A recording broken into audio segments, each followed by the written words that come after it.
Welcome. In front of me is an iPhone 15 Plus, and today I will show you how we can capture a screenshot on this device.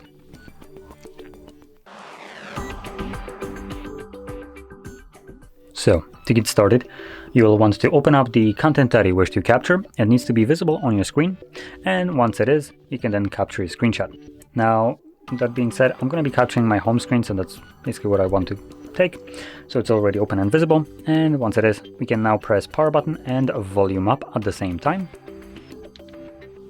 We'll have a flash along with this pop-up at the bottom, and after a moment it will disappear. Once it does so, you can find that screenshot in your Photos application. Nice.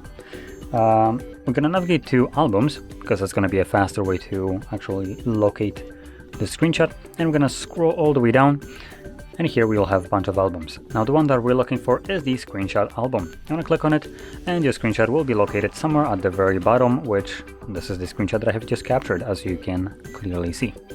So there we go. Now, if you found this video helpful, don't forget to hit like, subscribe, and thanks for watching.